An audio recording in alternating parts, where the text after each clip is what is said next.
Баршаңызға сәлем. Көп мүшеліктерді жалғастырып, бүгінгі сабақта біздер қысқаша көбейту формулалары туралы өтетін боламыз.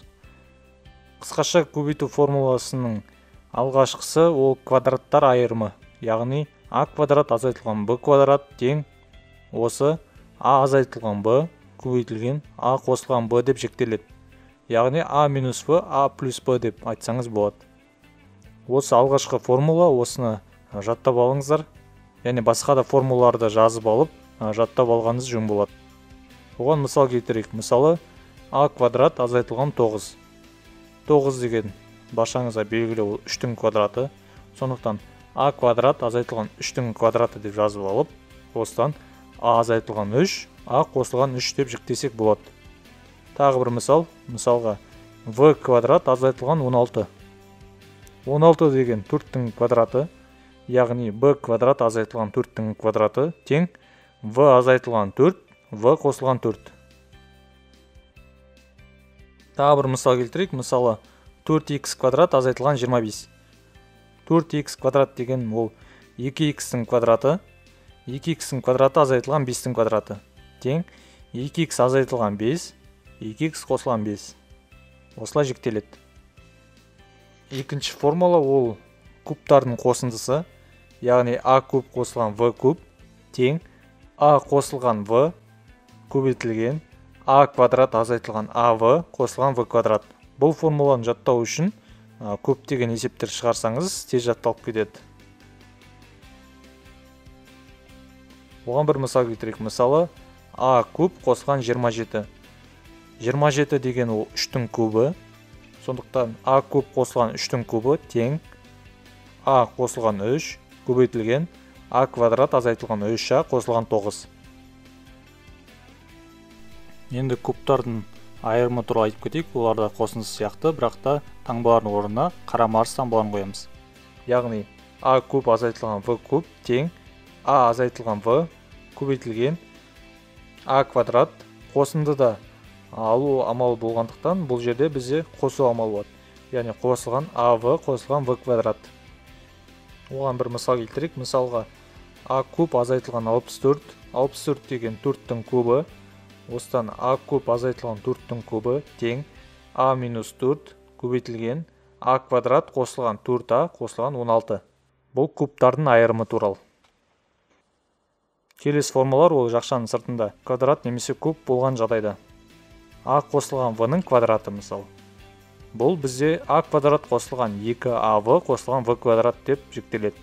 Осы формуланы жаттап алсаңыз да болады, немесе былай жіктесеңіз болады. А қосылған в-ның квадраты дегеніміз ол а қосылған в мен а қосылған в-ның көбейтіндісі. Яғни осы жақшаны ашатын болсаңыз, банағы жіктелген формула шығады. Бұл жерде а мен а-ны көбейтетін болсақ а квадрат қосылған, а мен в-ны көбейтетін болсақ ав қосылған, енді в-ны көбейтейік, в-ны а-ға көбейтетін болсақ в-а қосылған, в мен в-ны көбейтетін болсақ в квадрат. Бұл жерде ав мен в-а деген екеуі бірдей, яғни в-а-ны біз ав деп жазсақ болады. ав мен ав-ны қоссақ 2ав шығады. Яғни а квадрат қосылған 2ав қосылған в квадрат деген жіктелген формула шығады. Егер алу амалы болатын болса, онда қосудың орнына азайту қоямыз. Яғни а азайтылған в-ның квадраты тең а квадрат азайтылған 2ав қосылған в квадрат.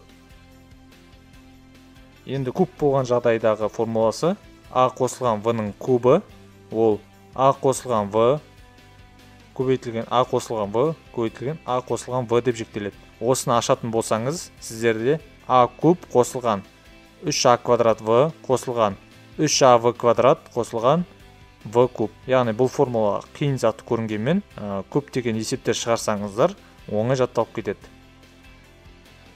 Енді осы қысқаша көбейту формулаларын пайдаланып есептер шығарып көрейік. Мысалы, бөлшек берілсін. Бөлшектің алымы а қосылған в-ның квадраты, ал бөлімі а қосылған в. Осы бөлшекті біз ықшамдауымыз керек. Бұл жерде а қосылған в мен квадрат бір-бірінен қысқарып кетеді. Сосын а қосылған в қалады.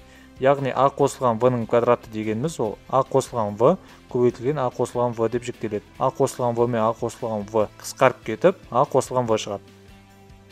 Қысқаша көбейту формуласын пайдалануға бір мысал келтірейік. Мысалы, x квадрат қосылған 25 бөлінген x азайтылған 2 көбейтілген x квадрат азайтылған 4x қосылған 4 бөлінген x азайтылған 5.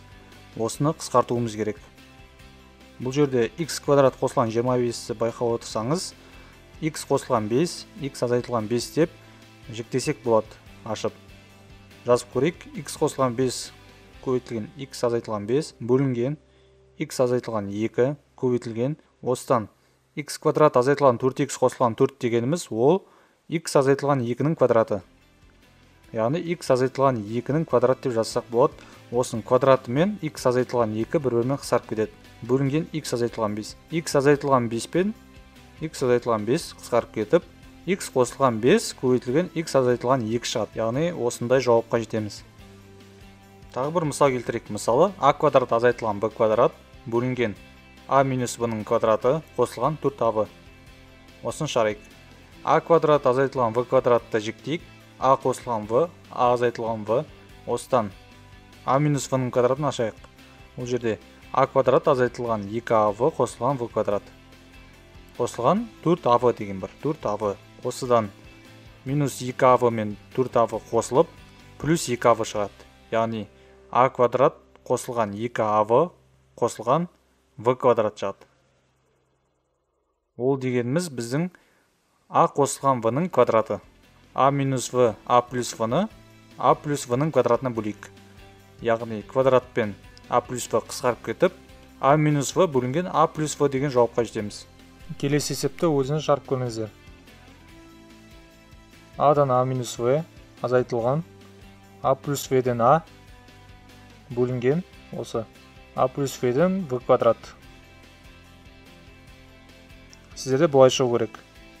Ең алдымен мына екі бөлшекті бір-бірін азайтамыз. Оған ортақ бөлім ретінде a көбейтілген a плюс v болады. Содан мұнда a минус v-ға a плюс v барады, ал a-ға a барады. Яғни бұл формула ретінде a минус v, a плюс v деген ол a квадрат азайтылған v квадрат естеріңізде болса. a квадрат азайтылған v квадрат азайтылған a мен a көбейтілгенде a квадрат шығады.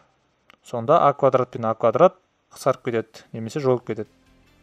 Бөлу көбейту ретінде айналып, осыдан v квадраттан a плюс v болады. a плюс v мен a плюс v-ні қысқартсақ болады, қысқартамыз.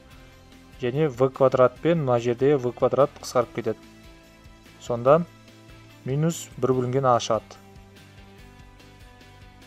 Тағы бір мысалды шарып көріңіздер. Мысалға a куб азайтылған a квадрат көбейтілген v бөлінген av азайтылған a квадрат. Осыны шарып көріңіздер. Сіздерде бұлай шығу керек. Бұл жерде a квадратты жақшаның сыртына шығарамыз. a квадрат көбейтілген a азайтылған v бөлінген бөлшектің бөлімінде біз a-ны шығарамыз. a-ны жақшаның сыртына шығарсақ, онда a көбейтілген b минус a шығады. Енді қараңыздар. a минус v мен v минус a деген екі бөлек көрнек. Сол үшін v минус a-ны біз a минус v-ға келтіруіміз керек. Яғни бұл жерден минусты жақшаның сыртына шығарымыз керек. Минус жақшаның сыртына шығарсақ, онда минус a көбейтілген минус v қосылған a шығады. Яғни a минус v мен минус v қосылған a екі бір-біріне тең, екі қысқаралады. Яғни екеуін қысқартамыз. Сонда a квадрат бөлінген минус a. a квадратта минус a-ны бөлсек, онда минус a шығады. Соңында сіздерге өте оңай есеп берейін. Оны өздеріңіз тез шығарады деп ойлаймын. Мысалға, a куб қосылған v куб бөлінген 27 көбейтілген 9 бөлінген a плюс v. Сіздерде бұлай шығу керек. 27 мен 9 қысқарады. Яғни 27-ні 9-ға бөлетін болсақ 3 шығады. Яғни 3. a куб қосылған v куб, ол ашылғанда a плюс v, содан соң a квадрат азайтылған av қосылған v квадрат.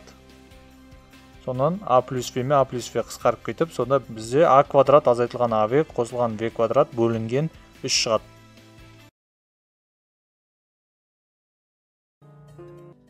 Видеоны көріп болған соң видеоның астындағы есептерді шығарып өздерінің нәтижелерін тексеріңіздер. Intense Maths онлайн курсы сіздермен бірге математиканы бірге үйренейік.